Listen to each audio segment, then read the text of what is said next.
Secunda Estrata Ca, Ca, I think we're reading from the Quanda? same pages. Oh, are we? Maybe. I think so. I don't know. What There, there, page were you on? there's no numbers. I was looking There's at no this. numbers. Oh, I think we're on different pages. Different Oh, pages, same book. not far off. I love how we're both doing the bit now. I'm Um, incredibly jealous of how much nicer your book looks, by the way, compared to mine. Yours has this nice Sheen sheen, to it. shiny look to it. Mine is just Yeah. dull. Yeah, well, mine's newer because I got it with the game pre-order, so probably souped up there. I need to get another one. I Still also need to new. stop using this because, like, you can see some of the wear and tear on it Yeah, coming in. A it, slight it humble will be a brag. sad day when we start an episode Oh and my you're not god. reading from the book. That'll be Oh like no. people will be like, "What the fuck happened?" That won't happen. I'm gonna make sure I get like another one to preserve, like especially since slight humble brag. I only a slight humble brag. This one is very special because I'm so jealous.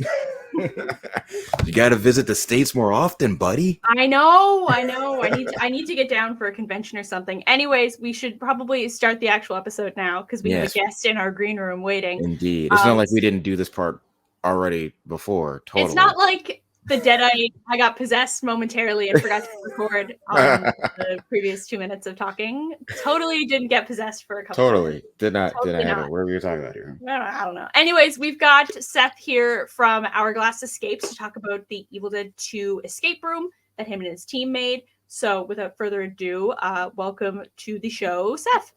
Hey, nice to meet you. Thanks for having me. Nice to see you again, Kris. Nice to see you again too, Seth. How you doing, buddy? I am doing very well, very well. Awesome. Yeah.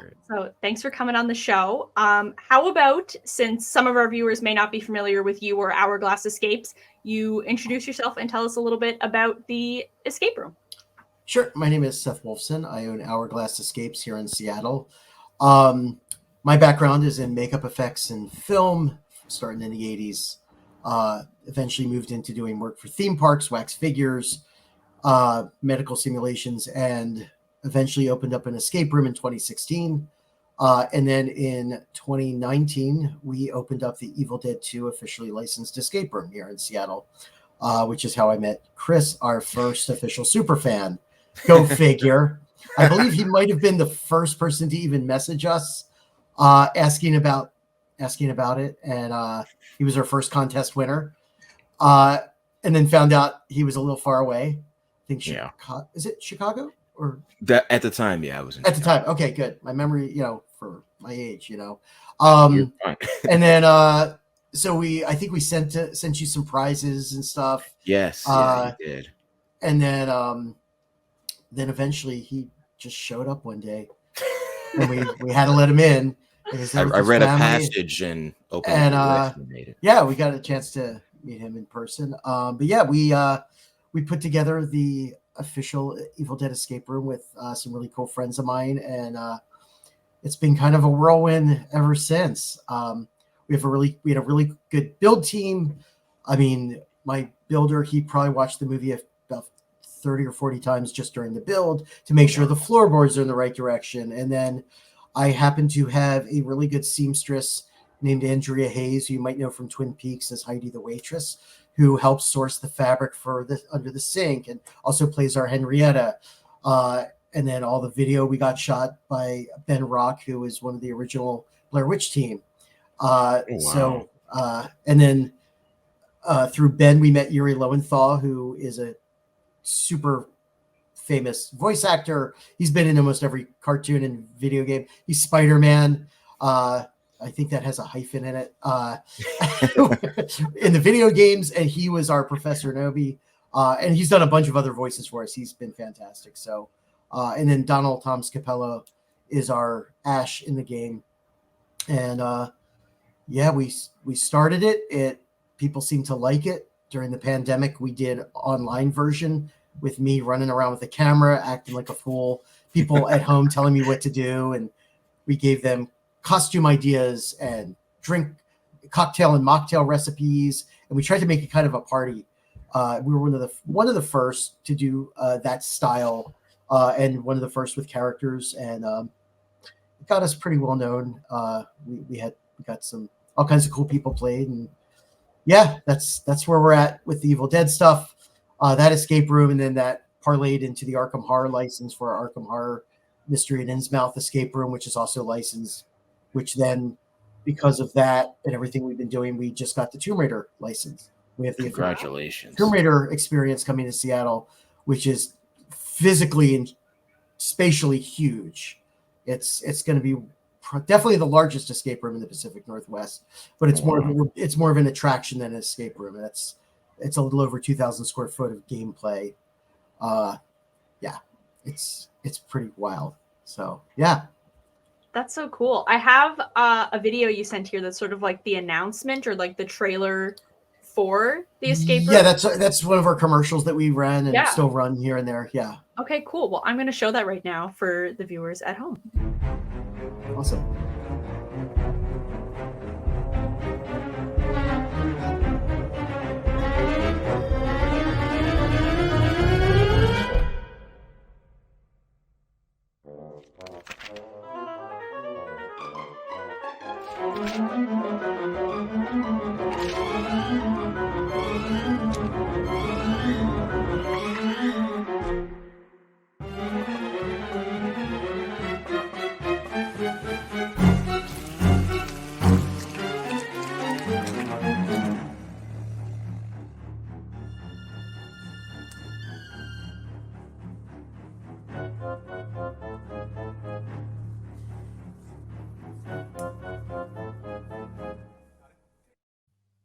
There we go.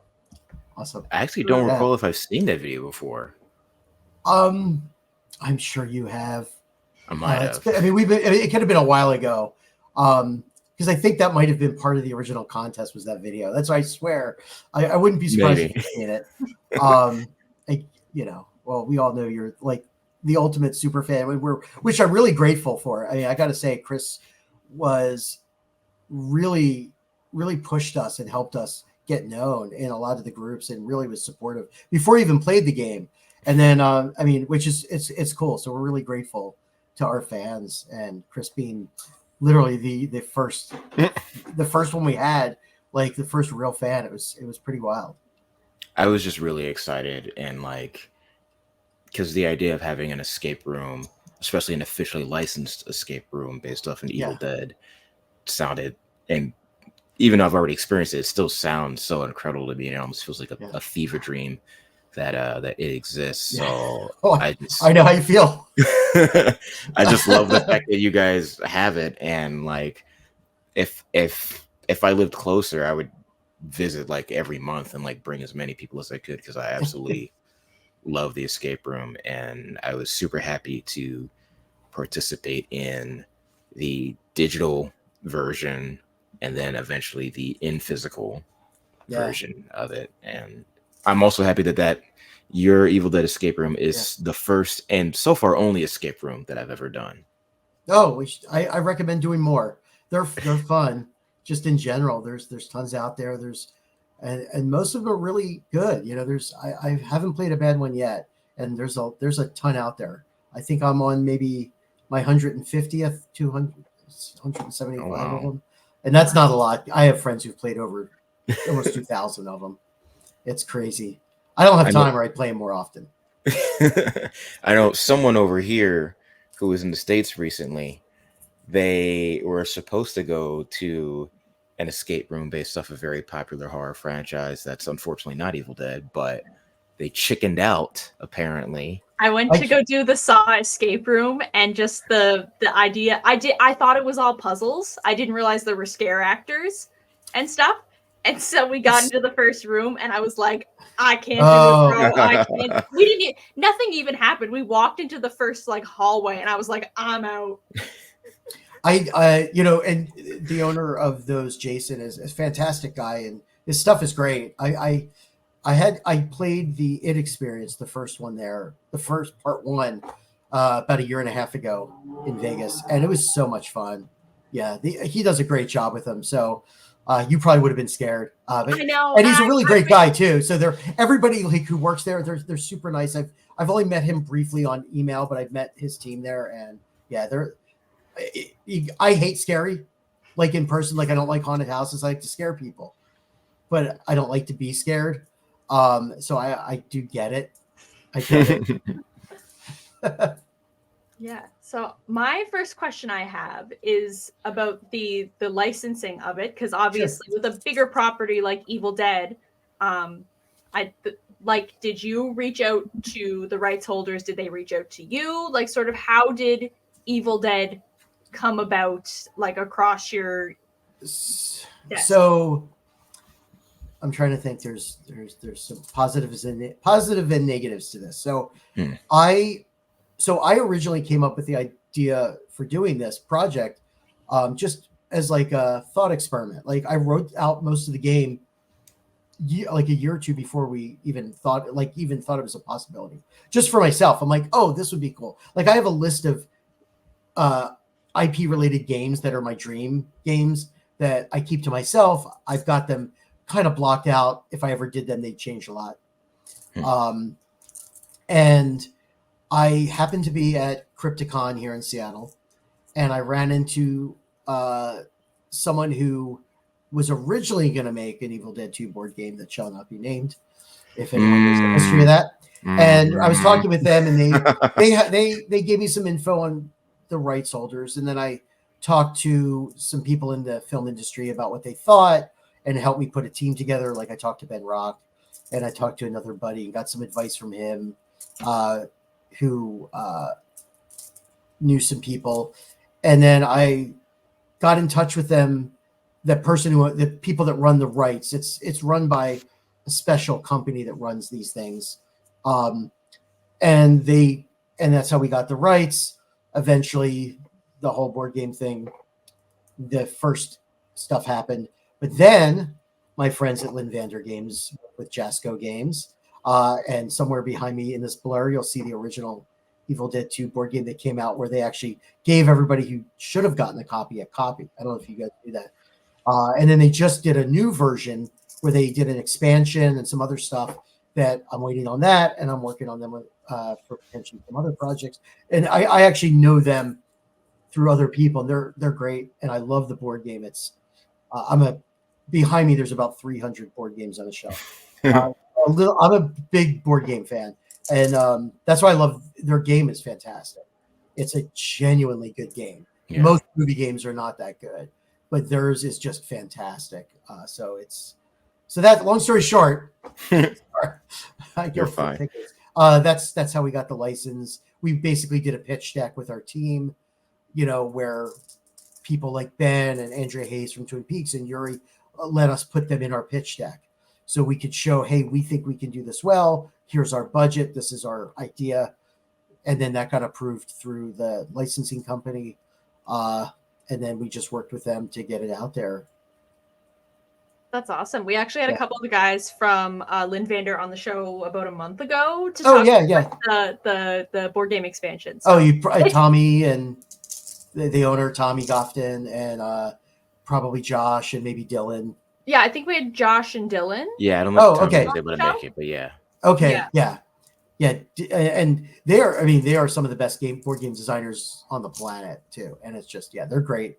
I talked to them recently. So, yeah. I've got some pictures here that you sent in. So I thought maybe so we can give people a taste of what the escape room will be.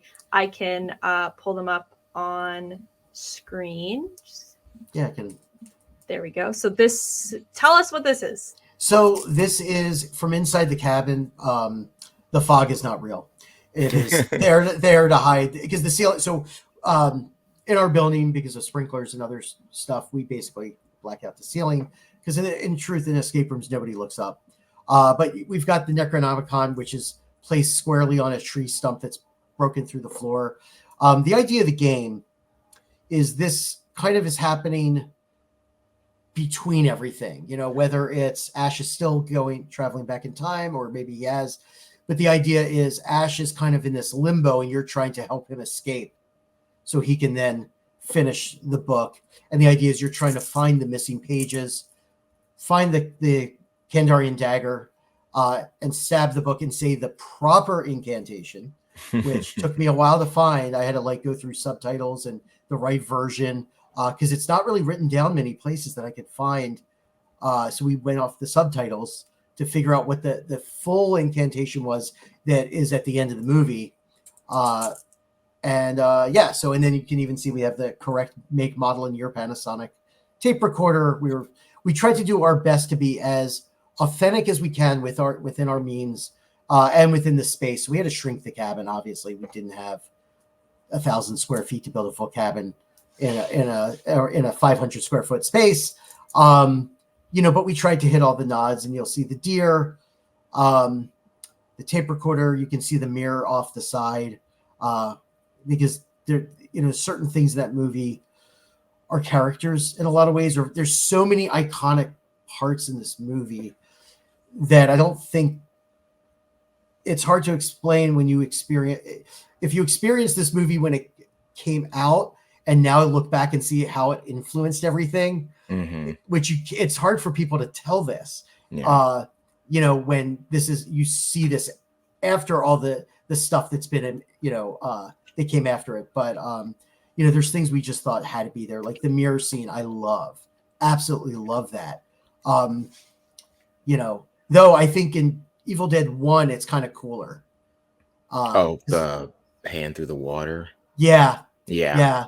Yeah. I mean, yeah. So that's this. In that window, you can actually see the work shed looking out. We have a TV and fog, and that would be where the work shed would have been in the space. Because we aren't traveling them outside to get to the work shed eventually in the game. So we wanted to give an idea that it is there outside. So when they do go into our truncated work shed, it's there. Cool. Yeah. And then we've got a chainsaw. Oh yeah. Here. So in the game you do experience the hand. It's my favorite part is we get to flip people off when they get the puzzle wrong. So this is, we thought we did some promo shots with the hand holding the chainsaw. So you can see the actor, one of my employees at the time, DJ, is down there. And we did a full prosthetic. This guy, Tim Pearson, who's local makeup artist, he sculpted it for us. Myself and Alexandra Wright, we applied it into the makeup. It's cool. Somewhere I think I have a couple foam latex stumps laying around. But yeah, the crew is fantastic on this, Oh, there we go. Yeah. So this again, well, you can just ignore the top. That's black out. So, again, we mimicked as much as we could. You've got the Home Sweet Home, which we got from, if you've ever seen Book of the Thread, the Needlepoint Evil Dead official. Oh, yeah. Game. So, oh my gosh. And it's a fantastic book, and I apologize. I'm blanking on her name. I feel horrible for this, but she actually handmade this for us. And if it's still available, buy the book. I wanted to get it. Really, really good. Like I actually somewhere have like a stash of them. I bought a bunch just because I'm like, I got to keep these. So then that's supposed to be the front door boarded up. And then we replicated the clock as close to real as we could. There is some plans on, I forget which website it is.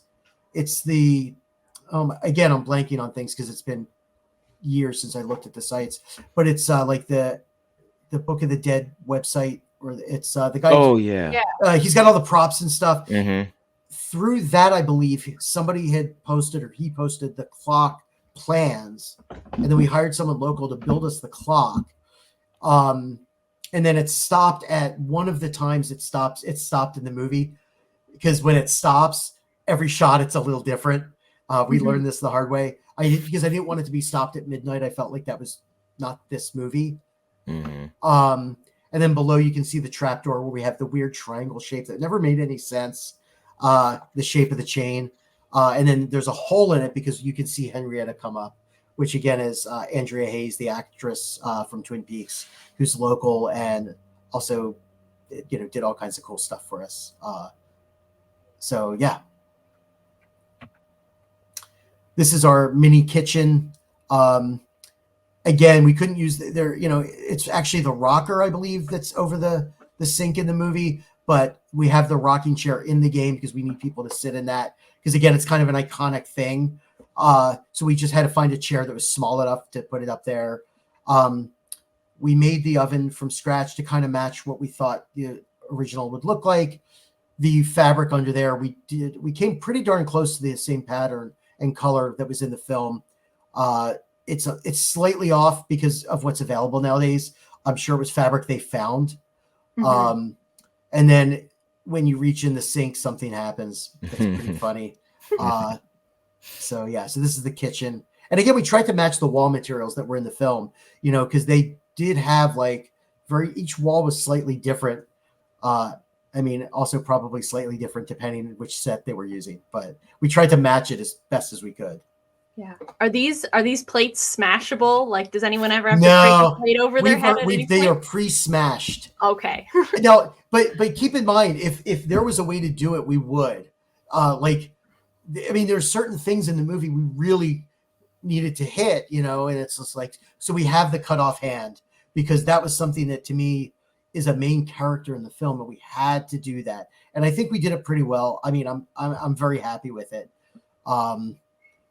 Originally we were going to try to use a gun with a light sensor to make a puzzle by shooting, but there's too many issues with that, with technology, but also safety, and just perspective and stuff. So the gun is above the door, one of the doors. But we did match the gun holder. You can see it. It's a deer hoof gun holder, just like in the movie. Though in the movie, I believe it's over the kitchen door. In the other door, we moved it here because we need them to see the north symbol above that door. So there's a lot of things we had to manipulate to get people to draw their eye certain places. But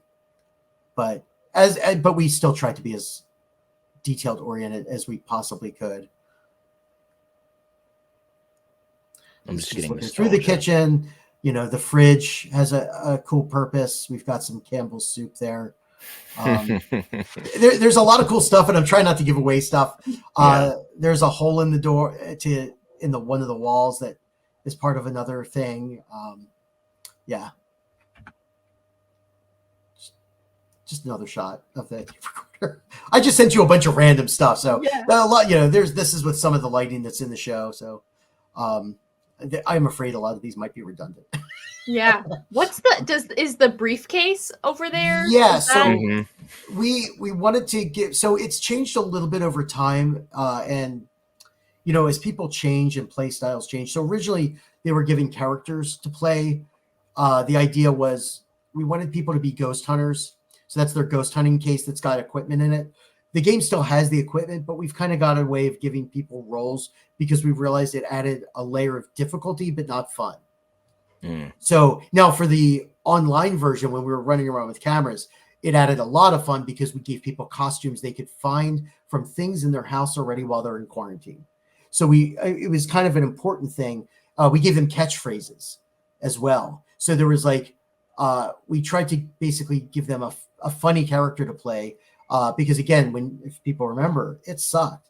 You're stuck, and you can't leave, or nobody knew what was going on. So we tried to do everything we could to make it a party, even if somebody was playing by themselves and their friend was in another country or continent. We had people play from every continent, but Antarctica, sometimes multiple at once. Yeah, wow, it was pretty wild. Then. Just a close up of the clock, which. I'm really proud of the guy who built that. I can't remember his name offhand, but he did a fantastic job. It looks really good. Yeah. I think that's all of them. I realize those are super cool. I realize how difficult it is to try and talk about without spoiling. Anything. I would love everybody, all the listeners to fly into Seattle and play, but I also know they're not. So. Do you still offer the online at home? No, I don't ever want to do that again. I don't know how to describe. So, I was in that cabin with the camera stuck to me for about 6 to 8 hours a day for 3 to 4 months solid, 7 days a week. There was a snowstorm where I lived there in the escape room office. I was staying in the pirate ship because it had the ocean sounds to make me sleepy. But I was living there because, we had games booked, a snowstorm hit. And if I didn't run those games and did refunds, we were out of business. Oh, man.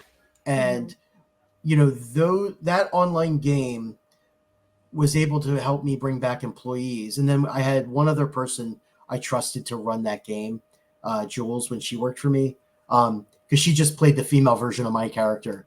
And it was great. We had, every camera move is choreographed because I need them to look at something without them feeling like I'm forcing them to find it. So I could time the game.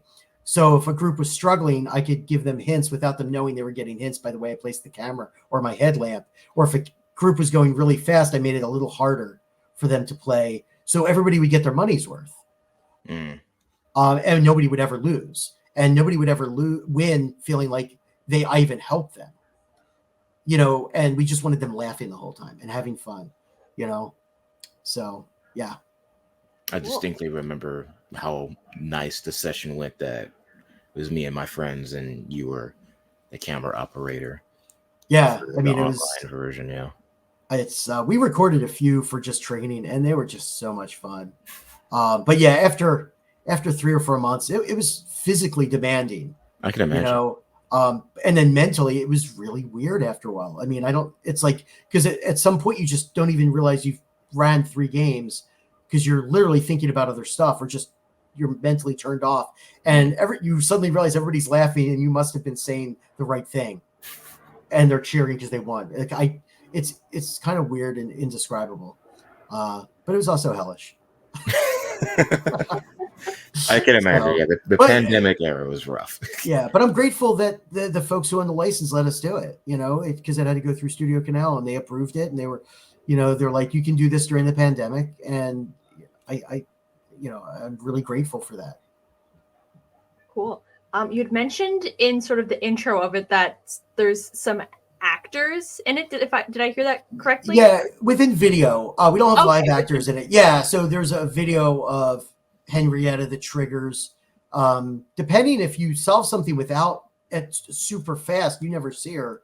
But if not, she sings Hush Little Baby and then turns into the Deadite, and then pops up here and there. Basically she's giving a clue, and then at the end she appears and says swallow your soul. We have Ash in the mirror, and Donald, who is an established actor, did a fantastic version of Ash, because our actors are doing the characters, they're not mimicking other actors doing it, because it's not it's just not right because then you might as well hire the regular actors, and it's just not appropriate to hire somebody to mimic another actor. But he really pulled it off and did a really good version. And then we had the hand, and then we have some cockroaches that appear. And, there's some. It's not we didn't really push it as a scary game. We wanted it to be a funny game. There's a couple like jump scares, but it's too hard. It was too hard for us within our budget to pull off a genuinely scary game. And that movie to me is just an outright comedy anyway. Yeah. So we really leaned into that. But yeah, so that's the actors. And then Yuri on the tape recorder, who, he's just a fantastic guy, because he's also obsessed with Evil Dead. He loves that, which is really good. So, yeah. Cool. Have you ever encountered anyone solving a puzzle like completely wrong, or like in a very bizarre way, but they still get the answer? Yeah. I mean, it's either they skip a step because it just clicks with them. I mean, sometimes somebody will accidentally solve something, and you're like, that was really weird that you did that. But we're pretty good about, when you structure a puzzle, you don't want it to be able to be brute forced.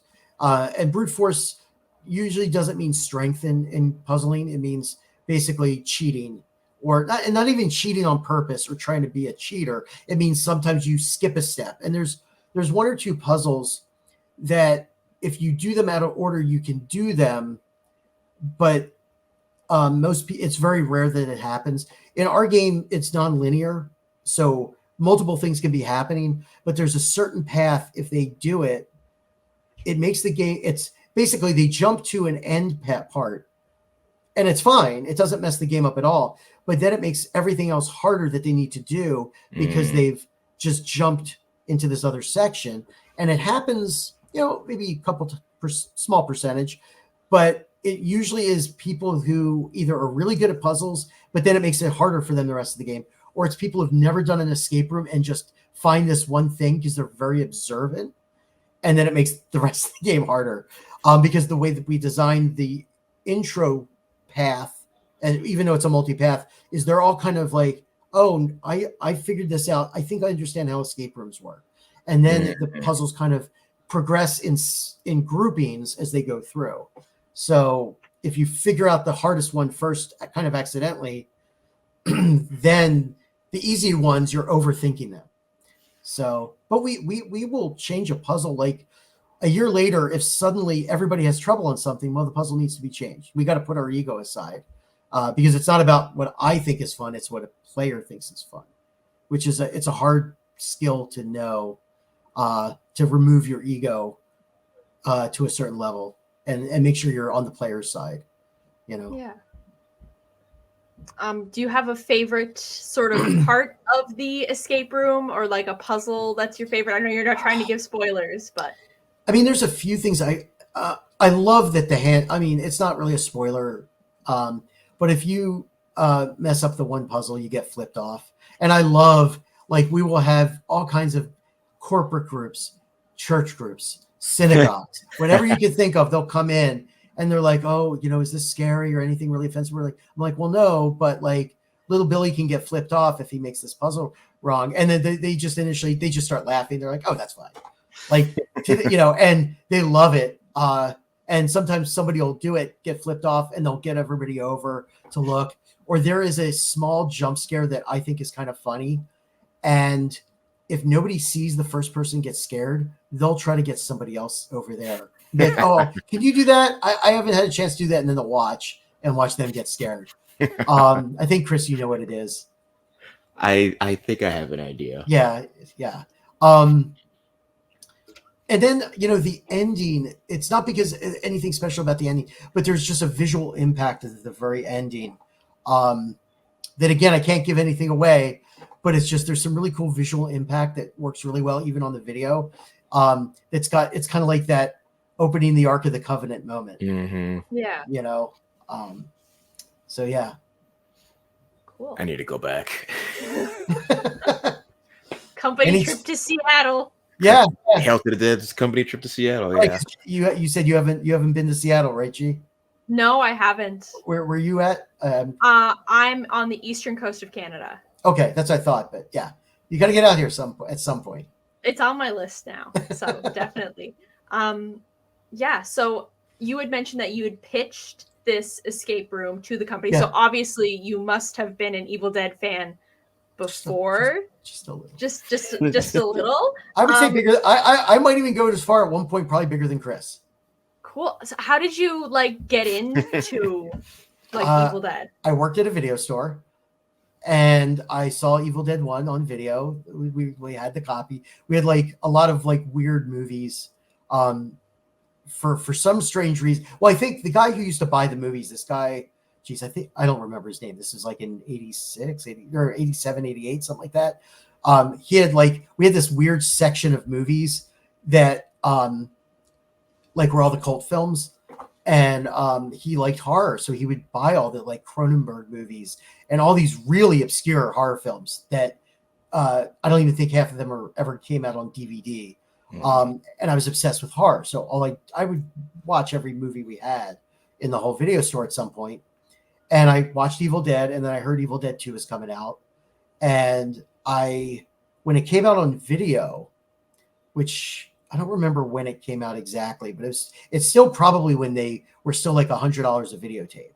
This is VHS. Probably, yeah. And I may have had a VCR and a blank tape, allegedly. And I think me and my friends, like, we only had a few videos because they were expensive. Like they were not cheap. And well, first we rented it, and we probably watched it like 7 or 8 times over a weekend.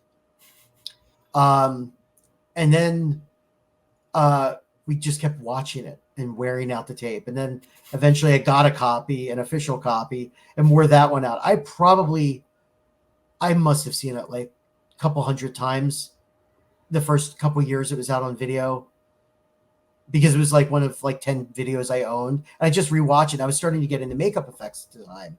So when I saw the first one, and the first one I might have actually seen even before then through a friend who was teaching me makeup, because, you know, we saw like the style that Mark Sjöström did of like the brow. We started copying that for like some of the zombies we were doing. And because that kind of became the zombie look for stuff. Even, you know, Deadites are not zombies. I get all that, but it's just like everybody started copying that, and it was in like Fangoria and Cinema Fantastique and Cinemagic, like all the. I don't even know if Cinemagic was a very obscure magazine out of New Jersey that John Dodds and some other people put together. And if you ever get a chance, you can find copies. But there was like, I think there might have been some Evil Dead stuff in one of those issues. And I just got obsessed with it and just kept watching it. So like when we did the movie, I had a list of everything. I forgot one thing, and that was the Freddy glove. And then some of the folks played the online one from England, from Demented Pictures. And they're like, "Where's the Freddy glove?" I'm like, "Holy shit, I forgot it." And I ordered it the next day and had it put up. So there's a lot in the game. Because of my obsession, there's just one of the tarot cards has a rosebud logo on it. And then there's a cabin inside of like one of the snow globes. I mean, there's all these tiny little Easter eggs we threw in there anywhere we could. I don't even remember them all anymore at this point. You know, little nods to some of the actors. You know, I love Danny Hicks in Evil Dead 2. I would say he might be even my favorite performance in the movie. I hate to say it, but I just loved his acting in that. He was so great. And such a great character. Yeah. So anyway, that's where my obsession started as a makeup effects kid, trying to imitate any of that stuff I could. Yeah. And are you still like up to date with Evil Dead stuff? Like, did you see Rise and stuff? Yeah. I've seen that. I saw, what is it, Evil Dead 4 in the Multiverse of Madness, which is, I mean, honestly, that is one of my favorite evil. I do believe 100% that is in the same universe.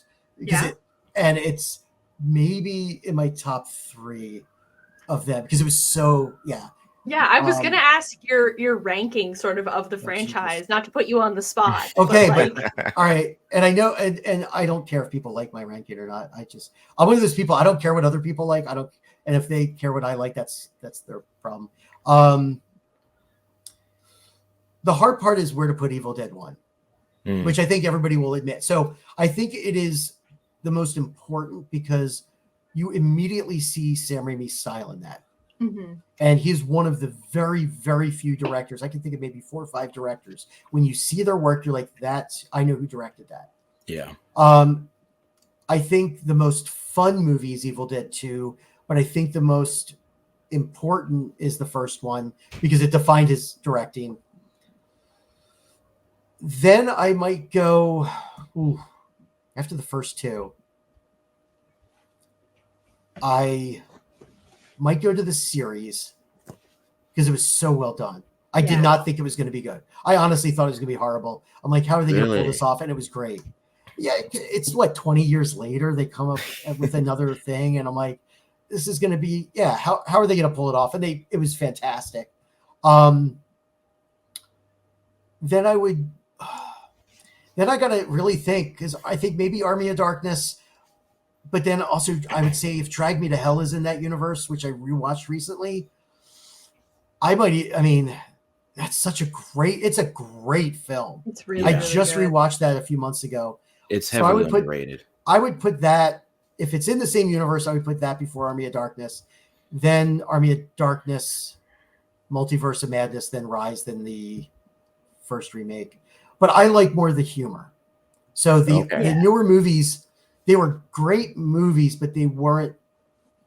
I don't know if they're my kind of horror movie in general. So I don't know if I'm the best audience for those. But I like the new one a lot. But again, it's just a different movie. As a straight horror film, it was great. But as an Evil Dead film, it wasn't what I look for, but that's just for me. So I don't, and I know everybody's got their opinion. I don't, whatever. You like the humor more than the horror aspect. Yeah, because that's, I think that's why I like Drag Me to Hell so much. I think actually Drag Me to Hell, I think hits it right in the right spot for both. And I forgot how good of a movie it was. Because I saw it in the theater when it came out, and I hadn't seen it since. And I'm like, wow, this really nails that humor and really sickening horror. Yeah, it does. Right at the right spot. So yeah. So I don't know is there any other movie that's in that universe? I'm trying to think that he's done. I don't know if Darkman would be in that universe. That might be. Probably not. Well, maybe. Yeah. Well, yeah, that's true. I mean, Spider-Man is also in the universe when it comes down to it. Technically, because you definitely get Evil Dead vibes in Spider-Man 2, and Doc Ock wakes up in the hospital. Yeah. Oh, that's right. And then Multiverse, I mean, it's literally an Evil Dead. Yeah. It's everywhere. I know. It's a Evil Dead movie that you drop Doctor Strange. I couldn't believe how good, because I'm not a big superhero movie fan, and I loved it. It was really good. So anyway, and then we'll put in Quick and the Dead somewhere,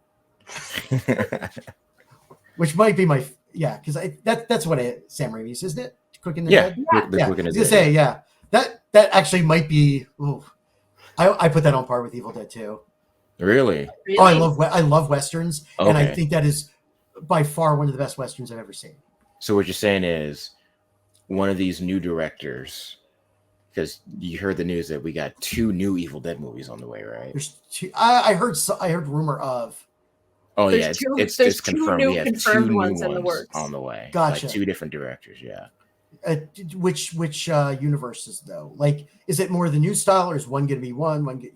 They haven't really said much. It sort of just got announced this year. I think they announced. It's a couple weeks ago or something. It's 2 guys that have, one of them, their movie's already out. One of them they did, they're from France. It's a French film about an apartment building getting infested with spiders and other bugs and whatnot. It's called Infested. I think it's on Shudder. Oh, yeah, it's gotten really good reviews. I'm definitely never gonna watch that. I hate spiders. Yeah, but he's doing one.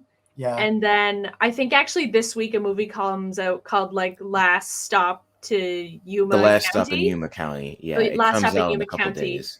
And the director from that movie is also doing his own Evil Dead. So I don't know if they're going to be. Is that a Western Last Stop in Yuma County, or is it art? It has a Western feel to it. It's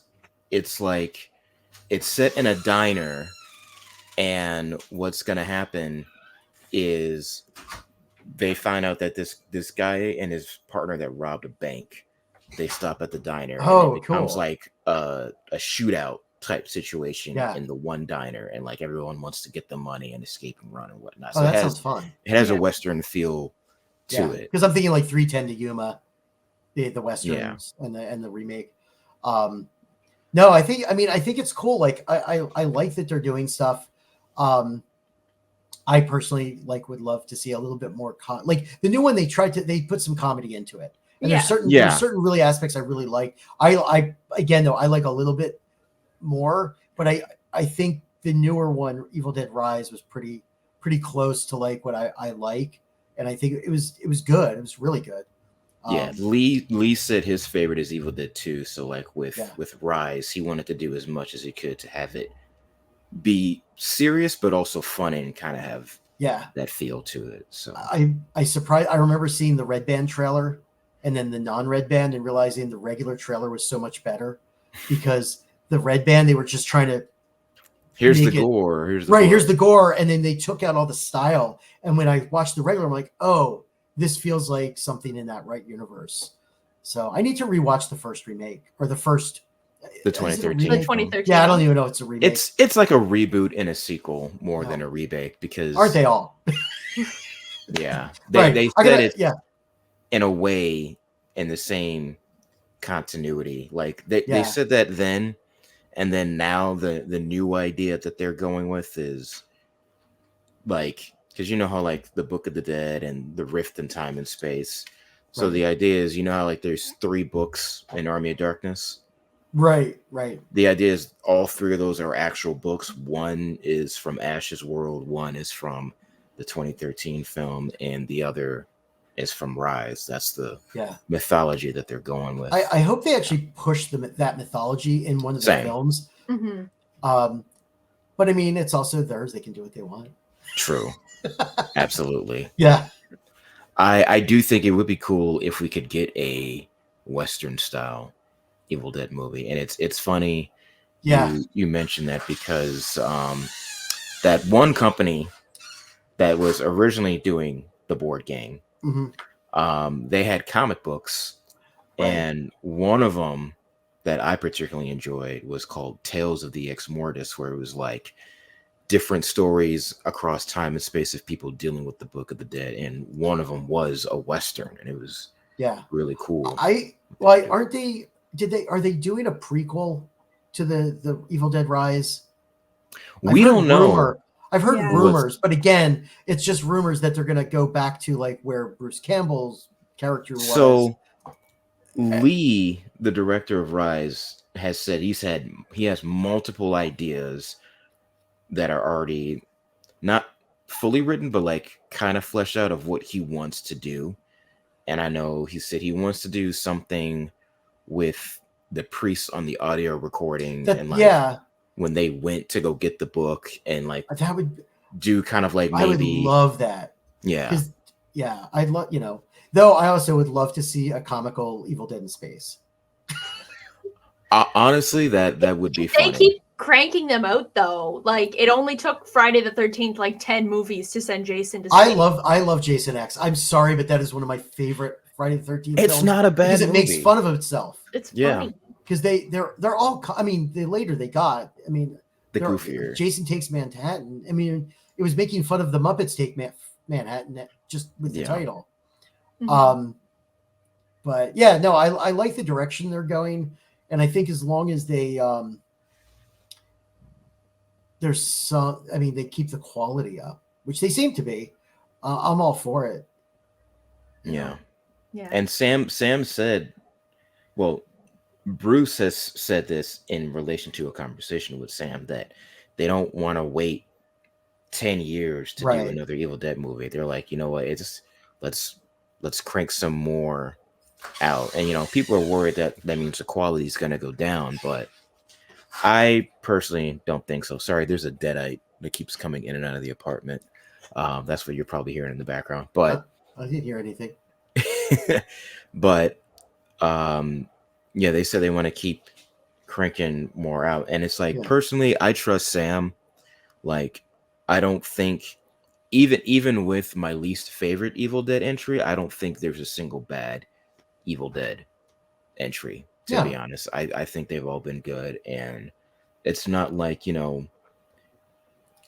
other horror franchises where they go up and down in quality mainly because a studio is saying, let's meet a quota and make another movie. It's Sam having discussions with new, young, and up and coming filmmakers and be like, oh, you want to make an Evil Dead? Give me your pitch. I like it. Let's that. go ahead and do it. Yeah. No, I mean, I think it's really gracious of him to be helping people do all this kind of stuff and really supporting them. So because he's I'm not sure what his next film is. I know there was something announced, wasn't there? I think he's rumored to be doing the next, because I know the Avengers Kang Dynasty movie that was gonna happen, like the next sort of Avengers film. I know they lost the director for that, and I think because he did so well with Multiverse of Madness, it was rumored he might be, or he's on their short list to direct it. But I'd love to see him do if Tarantino's not going to do a Star Trek film, I really do think he could do a great Star Trek film, or Star Wars. Like, I'd love to see him do one of those. I'd love to see him do sci-fi. I could see that. Yeah. Honestly, I feel like Sam is such an amazing and accomplished director.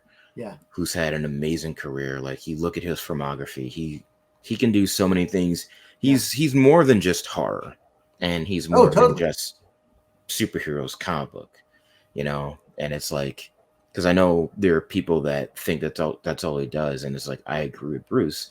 Watch A Simple Plan if you really want to see the fact that Sam is more than just horror and superheroes. So it's like, I would love to see. I want more horror and I want more superheroes, but I also would love to see him go back to doing other stuff as well. I just want to see him make more movies and TV shows and whatnot, because he is such an amazing filmmaker and whatnot. But we kind of got sidetracked a little bit there. Real quick, I do have a question for you in relation to your career.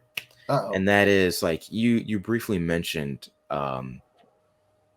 you briefly touched on how you got started in the industry and how it led to doing the Evil Dead 2 Escape Room. I was wondering if you could go in a little bit more depth and detail about how you got interested in the entertainment industry and how you started working in the entertainment industry in terms of, the special makeup effects, that world, and leading into eventually creating Hourglass Escape Rooms. Yeah, so when I was a kid outside Philadelphia, there was a small little camp for teens, and basically it was like a 12 and up camp where you could learn how to make movies. There's Super 8, 16 millimeter film, from all versions. And this is there was nothing else like it. Maybe in LA there might have been, but I don't even know if there was. And my older brother had gone, so I was able to sneak in a little young at 10 or 11 years old. And around the same time, there's a lot of creature double feature Saturday, on TV on Saturdays on little side channels, and I became obsessed with King Kong. Probably because the 1976 movie came out when I was 4 or 5 years old, which is kind of horrible. But I became obsessed with the original and all the other old stuff. And then I somehow got a copy of one of the Dick Smith monster makeup magazines in the 80s and started going to this camp. And I'm like, stop motion would be really cool to learn. So there wasn't the internet back then. So I would watch movies at 12 years old, figure out who did the makeup or the stop motion really at the time. And then I would go to the library for California, New York, try to find out where they're at. And I call them up and be like, hey, I'm a little kid here. What book should I get? And then they would tell me, and they were always really nice. And I started going to the makeup stores to try to track down stuff. And at one point I talked to a guy. Oh man, I wish I could remember his name. It's blanking on me, which is a shame. He was super, super nice. He's like, well, I could make you with armature for a stop motion puppet, but it's going to be $300 just a cost. And he was going to give me one basically for what it cost in materials, but $300 when I was 12 years old, that might as well have been $10,000. Yeah. So he's like, you know what? Go to the library and get this book called Richard Corson's Stage Makeup. Go to your local makeup store and get a Ben Nye makeup kit. And he's like, just play around with that and see what you think. So I went to the makeup store, met some people there. They helped me out. And I started doing that. And then I got Savini's first book. I think it was called Bizarro at the time. And the second one wasn't out yet. And I started playing around with that. And I think I called him. I might have written him a letter because I was trying to make a full latex mask, but there's no place that had how to do it. There was a little illustration I think it was of him, like a cartoon in the back of a Fangoria magazine of how he did it, but it was like a joke thing.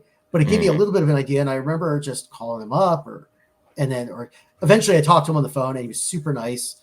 And, he gave me some tips. He's like, oh, I got this other book coming out. I'm like, how do I order it? And I think I ordered it from him on the phone, I think.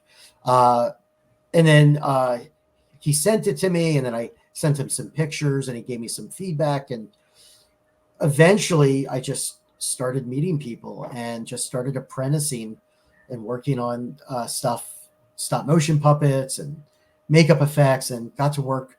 I was like the assistant to the assistant. So I was a nobody, but I got to work with people who were working with Dick Smith and John Dodds and all these other people. And I got to go on set to the show Monsters and like help remove some prosthetics, which was pretty wild. And, I got to go to, meet all these really cool, my heroes, basically, anyone who was on the East Coast, my friend would take me up to their shop. And we just started working on low budget horror films. Zombie Army, which I have somewhere on VHS, which it was an incredibly low budget film shot on weekends in Jersey, Philly, and Delaware, which hit video stores, like maybe 100 of them. And then worked on another movie about the Jersey Devil that went nowhere. That was kind of fun, and just kept meeting people, and eventually just moved to Orlando, worked at Universal for like 7-8 years. Worked at the same time I was managing a makeup effects supply house, effects warehouse, and then made wax figures for a few years for Believe It or Not. Got to do a lot of the life casting and stuff.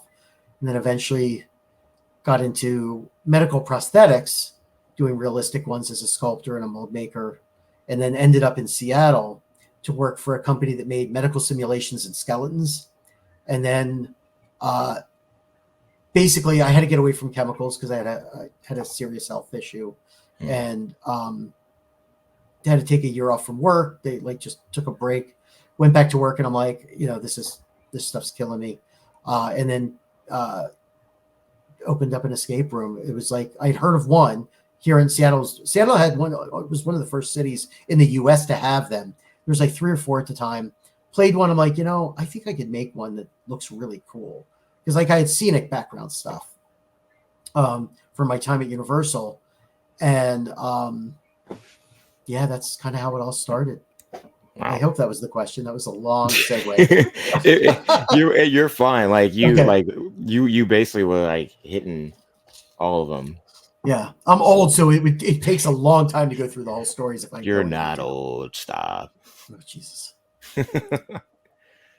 That's cool. Actually like, I was gonna say it's really cool. Like how it's almost like how they say like like with networking in terms of like how each thing that you did helped lead to the next bigger and better thing. Talent's part of it, but you got to be willing to just bust your ass. There's always somebody who's better than you, who's there. I mean, there always is. There's so many people better at everything than I am, and then there's going to be people better than them. There's going to be people who are going to work harder, but you got to work as hard as you can. But you also have to be easy to work with. Nobody wants to deal with drama.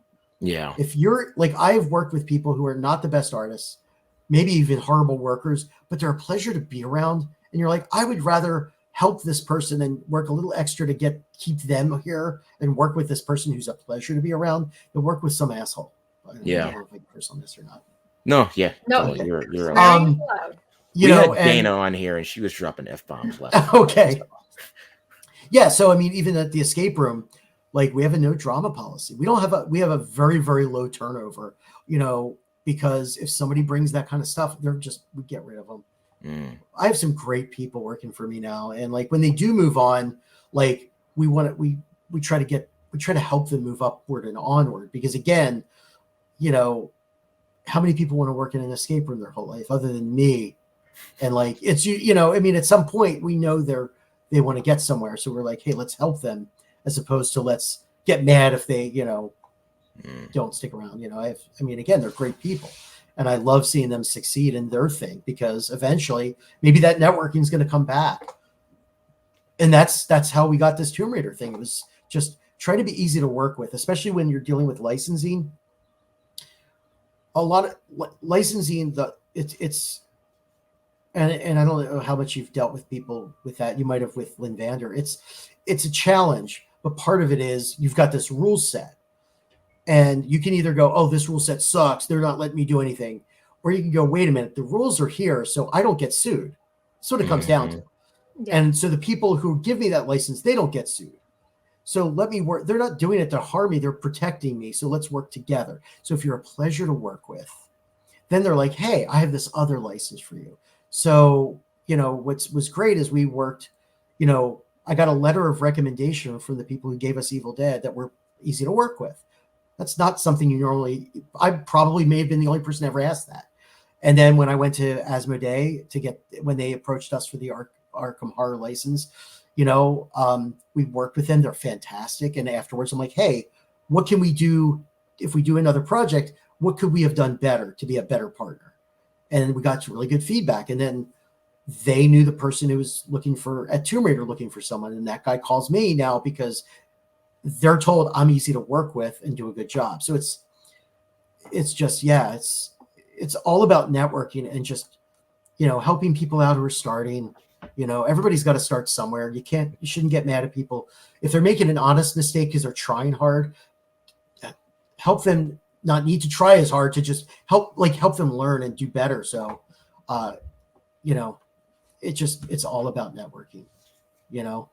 I'd be nowhere if, like, when I was 10 years old, 12 years old, these, people, well, I thought they were old. They're probably in their 20s and 30s, weren't super gracious and like spending 5 minutes with me on the phone or having me come out to their shop. It was amazing. I kind of feel like, I know it sounds like an old man, but I feel like the internet kind of ruined it. It just flooded everybody to the point where nobody can answer the phone anymore to help those people out as easily. Yeah. They want to, and they do, but it's just, I was at a time where how many people do you think were calling up, some of these makeup artists, how many kids were calling up going, hey, you're one of my heroes. You know what I mean? So it just, now it's just tougher. I don't envy. I think it's harder for kids today, and well, everybody today trying to get into the business. I didn't think, yeah. Oh, I thought it froze for a second. I thought we all froze for a second. No, because you paused, and I just paused. I'm like, I'm just gonna shut up now. So I just stopped. No, you're fine. Yeah. We're coming up on an hour now. Seth, is there any final notes you'd like to share with our listeners, and let them know where they can find you in the escape room online if they're interested in going or following you guys? Yeah. You can find us at hourglassescapes.com for all our escape rooms now. I'd love if people would check out TombRaiderSeattle.com and follow us on both. Hopefully you can come out and see the escape room sometime, and then eventually come to the Tomb Raider experience. Hopefully this October, we're planning on opening. But yeah, just keep watching horror films and movies and doing stuff you like, and play some escape rooms near you. I think hopefully people get hooked on those, and it becomes even more common, and we get more officially licensed escape rooms and stuff out there. And maybe one day you can have Kris as your super fan. I'm busting your balls, Kris, but like seriously, like I cannot thank Kris enough. Like really, he was like this champion for us that I don't think we would have been nearly as popular without him going on the forums and be like, oh, hey, I played this, or hey, this looks cool, because he's always so positive about things, so it is really appreciated. So, and you made a quality escape room, and like I hope so. I'll tell you, I'll leave you this thought. There's nothing scarier than having somebody, like a couple, fly out from Florida all the way to Seattle to play your escape room and then leave the next morning and hope that they like it. Because imagine if they thought it was crappy. And that's happened a few times, and they've liked it every time, but it's always kind of scary, because that's a lot of money to spend on something. Yeah. And I'm like, why did you do that? Like, what if you hate it? Like, it's okay to hate it. Like, it's okay that, it's not for everybody, but yeah. Objectively speaking, I can't see any reason to hate the Evil Dead 2 escape room. Like, legit. without sounding like a kiss ass or anything like that, and without sounding like a fanboy, because obviously I love Evil Dead, I genuinely think it is a amazing escape room for both fans of Evil Dead and people who aren't fans of Evil Dead, whether they're fans of escape rooms or they have never, because like me, like I said, I've never done an escape room before, ever, and that was my first one, and I had a really good time. It was fun. I really appreciate that. It was challenging, and I appreciated the subtle hints along the way, because there were times where I got lost and my parents got lost and my friend got lost, but it is legitimately a really well done and well put together escape room, and especially as an officially licensed escape room for Evil Dead 2. Like, I appreciate that. We had a great team. I mean, our team does such a good job. I mean, nothing would happen without everybody on the team. None of this would ever happen. You know, I just come up with some stupid ideas and then have other people make them better. Like it's hard to take credit for this when you have such a good team, you know, and I appreciate Gee, you having me on. I love what you guys are doing with the franchise and just like do a positive podcast about such a cool thing. It's fantastic. Thank you. Cool. Well, I think that's going to be it for today's episode. If you enjoyed it, make sure to like, share, and subscribe. Let us know down in the comments if you've done the Evil Dead 2 escape room and what you thought of it, because it'd be cool to hear from some people that have done it, or if people that want to go do it. Thank you to Seth for coming on the show and talking about the escape room. It was really cool. And yeah, that's going to be it for today's episode. So thank you so much for watching, and stay groovy. Stay groovy.